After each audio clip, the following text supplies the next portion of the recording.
तो वहीं राजस्थान कांग्रेस आज अपने 2 साल का कार्यकाल पूरा कर रही है। इसी को लेकर जहां बीजेपी ने राजस्थान कांग्रेस के इस पूरे कार्यकाल को विफल ठहराया है, वहीं दूसरी तरफ हमारे संवाददाता लखवीर सिंह शेखावत बीजेपी के प्रदेशाध्यक्ष सतीश पूनिया से खास बातचीत कर रहे हैं।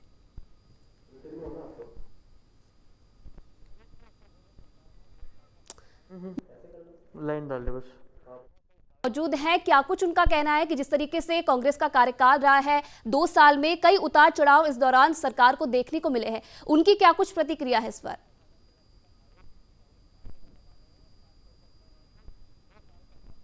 अशोक गहलोत सरकार ने 2 साल का कार्यकाल पूरा कर लिया है। कई वादे किए गए हैं, कई दावे किए गए हैं कि 2 साल का कार्यकाल पूरा बेमिसाल है। खास बातचीत करते हैं, हमारे साथ हैं भारतीय जनता पार्टी के प्रदेश अध्यक्ष सतीश पूनिया साहब, जो लगातार वादा खिलाफी का आरोप कांग्रेस पार्टी पर लगा रहे हैं और साफ तौर पर कह रहे हैं कि 2 साल का शासन जो अशोक गहलोत सरकार कर रहा है वो प्रदेश की जनता के लिए पूर्णतः विफल है। पूनिया जी, क्या आरोप हैं और किस प्रकार से देखते हैं 2 साल के शासनकाल को? देखिए, इस सरकार में 2 साल का यदि रिपोर्ट कार्ड इन्होंने 5 अक्टूबर को पेश किया था, अजय माकन जी और इनके पीसीसी के चीफ थे, और ये कहा कि हमने लगभग 50% से ज़्यादा वायदा पूरा कर दिया। सरकार पर प्रश्न चिन्ह यही खड़ा होता है कि ये रिपोर्ट कार्ड किसने तैयार किया, किसने इसका फैसला किया।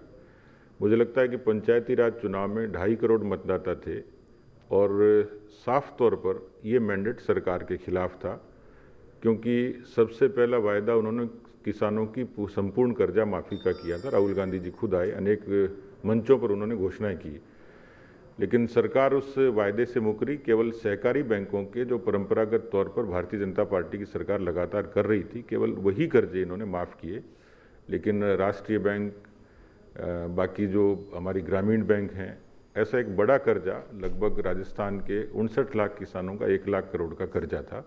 तो सबसे पहली वायदा खिलाफी किसानों के साथ में। दूसरा, इन्होंने बेरोजगार नौजवानों को कहा कि हम बेरोजगारी भत्ता देंगे। उसकी यदि तादाद मिलाएं, 20 लाख से ऊपर बेरोजगार पंजीकृत हैं, उसमें से केवल 1 सवा लाख बेरोजगारों को भत्ता दिया।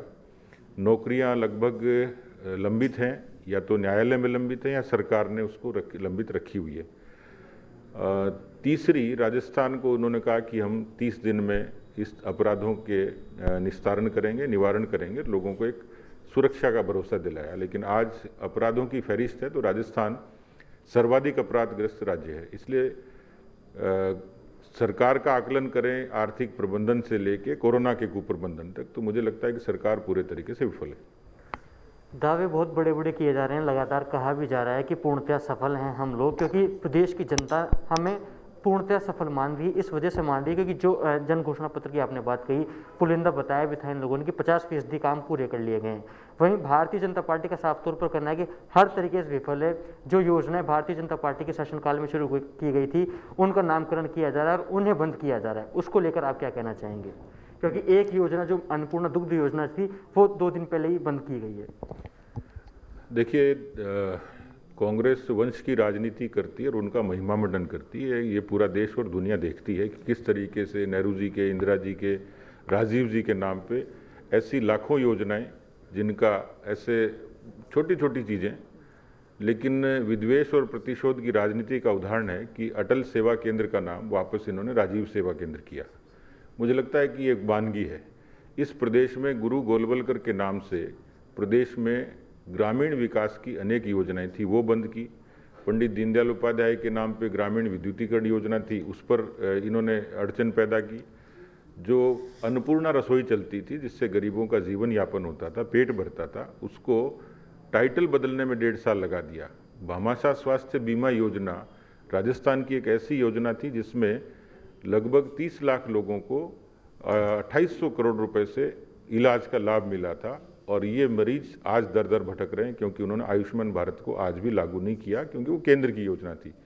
तो एक लंबी फहरिस्त है। और जो बच्चों के पोषण के लिए प्रधानमंत्री जी ने भी कहा कि बच्चों का, महिलाओं का पोषण सुरक्षित रहे, अच्छा रहे, और उसके लिए पिछली सरकार ने दूध की योजना शुरू की विद्यालयों के अंदर बच्चों को। और मैं खुद साक्षी रहा, कई जगह गया।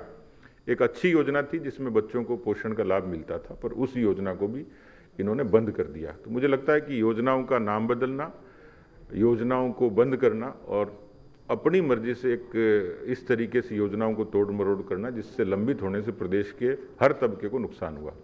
कोरोना प्रबंधन को लेकर प्रदेश के मुखिया अशोक गहलोत साहब लगातार कहते आए हैं कि कोरोना प्रबंधन के मामले में पूरे देश में नंबर 1 राजस्थान रहा है और रिकवरी रेट भी राजस्थान की उच्चतम है। लेकिन आपने लगातार उन पर आरोप लगाए हैं कि कोरोना प्रबंधन के मामले में कहीं ना कहीं विफल हैं और कुप्रबंधन कहीं ना कहीं देखने को मिला, क्योंकि लगातार आंकड़ों में बढ़ोतरी हो रही है और पारदर्शिता कहीं ना कहीं देखने को नहीं मिल रही है। इसको लेकर क्या कुछ कहना चाहेंगे? देखिए, हम पहले से शुरू से ही कहते रहे थे कि कोरोना की लड़ाई पक्ष को प्रतिपक्ष को मिलकर लड़नी है और हम लोगों ने अपने आप को अप्रैल में प्रस्तुत किया कि हम आपका साथ देंगे। केंद्र की सरकार, प्रधानमंत्री बराबर चिंतित थे, लेकिन इस सरकार के पास कोरोना से लड़ने के लिए कोई एक्शन प्लान नहीं था और उसका नतीजा रहा कि आप देख सकते हैं RUHS में किस तरीके की अव्यवस्थाएं रही, किस तरीके से मरीज तड़प कर मरते रहे और पूरे राजस्थान के जितने डिवीज़न हेडक्वार्टर्स थे वहाँ इस तरीके के इंफ्रास्ट्रक्चर और सुविधाएं नहीं थी। आज भी आप ताजुब करेंगे कि RUHS जैसी जगह में CT स्कैन नहीं है, जो एक प्राइमरी तौर पर कैंसर इसको कोरोना को डिटेक्ट करने की मशीन है, उसके लिए सवाई मानसिंह अस्पताल आना पड़ता है। ऑक्सीजन की जितनी रिक्वायरमेंट थी उस रिक्वायरमेंट को आज भी ये लोग पूरी नहीं कर पाए।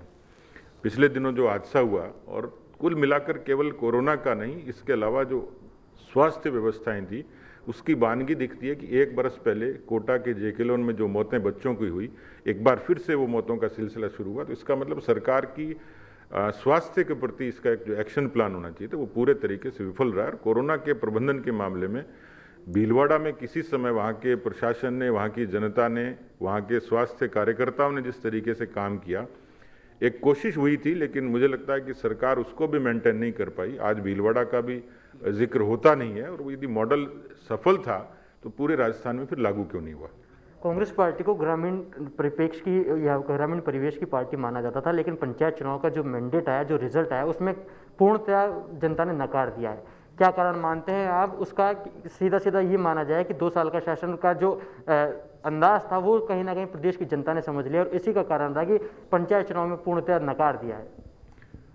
मैंने बताया पंचायत चुनाव में क्योंकि प्रदेश की ग्रामीण आबादी थी, उसमें अधिकांश किसान लोग थे, तो जो 2.5 करोड़ मतदाता हैं उसमें किसान और नौजवान 2 किस्म के मतदाता थे।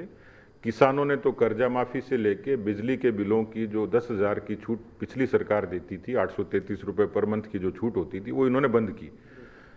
गांव के लोगों ने कहा कि कोरोना के कारण संकट है इसलिए बिजली के बिल माफ़ करो, तो इन्होंने माफ़ करने की बजाय उसको स्थगित किया। एक रिएक्शन थी लोगों के मन में। गांव का आज पढ़ा लिखा नौजवान संविदा पे नौकरी कर रहा है, गांव का नौजवान को इन्होंने जो आईना दिखाया, जो चश्मा दिखाया कि हम आपको रोजगार देंगे, तो ऐसे गांव से आने वाले किसी व्यक्ति को वायदा किया, वो उस वायदे पर उसने भरोसा किया, इनको वोट दिया। लेकिन ये दोनों तबके ऐसे थे जिन्होंने कांग्रेस पार्टी के खिलाफ खुलकर मतदान किया और यही कारण था कि पंचायती राज में इतने बड़े मतदाताओं के बीच में इनको हार का सामना करना पड़ा। आपने अपनी पूरी बात रखी है। आपने साफ तौर पर कहा है कि पूर्णतः विफल है प्रदेश की जनता के समक्ष ये सरकार। 2 साल का कार्यकाल भले ही पूरा हो गया हो, क्या कारण मानते हैं आप कि पूर्णतः विफल रही है? क्या जो आपसी मतभेद चल रहे थे, जो विग्रह की स्थिति थी, उसी को सबसे बड़ा कारण माना जाए? हाँ, निश्चित रूप से जब कोई पार्टी, संगठन या सरकार कमज़ोर होती है तो उसका असर उसकी शासन पर होता ही है, और इसलिए पिछले 2 साल में अशोक गहलोत जी का जो पूरा समय है वो अपनी सरकार को बचाने में लगा रहा। कांग्रेस पार्टी में 2 गुट हैं, 2 पूरे तरीके से परिवार उनका बटा हुआ है, ये सब नहीं देखा है। उनके झगड़े का असर शासन पर भी हुआ और उसका नुकसान प्रदेश की जनता को भी हुआ।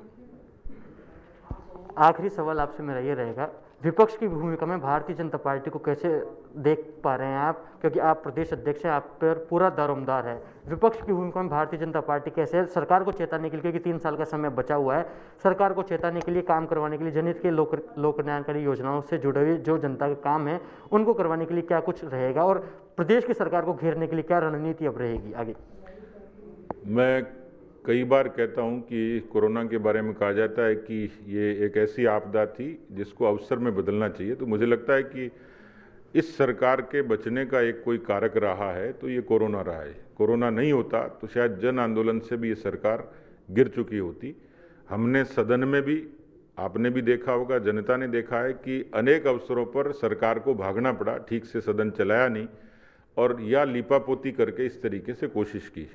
हमने सितंबर में एक कार्यक्रम शुरू किया बिजली के बिलों को लेके, हल्ला बोल का। उसका नतीजा ये हुआ कि एक नीचे धीरे धीरे सोशल मीडिया के जरिए और हमने कोशिश की कि कोरोना के प्रोटोकॉल का पालन करें, लेकिन स्वाभाविक तौर पर जब रिएक्शन होती है, पब्लिक सड़कों पर आती है, तो प्रोटोकॉल टूटता भी है। तो इस बात की कांग्रेस पार्टी ने आलोचना की कि भाई भारतीय जनता पार्टी के लोग कोरोना का प्रोटोकॉल तोड़ रहे हैं, हमारे लोगों पर मुकदमे भी बने। हमने उसको फेस भी किया। सोशल मीडिया पे भी हमारे राष्ट्रीय अध्यक्ष से लेकर तमाम लोगों पर, सैकड़ों लोगों पर मुकदमे बने, वो फेस किया।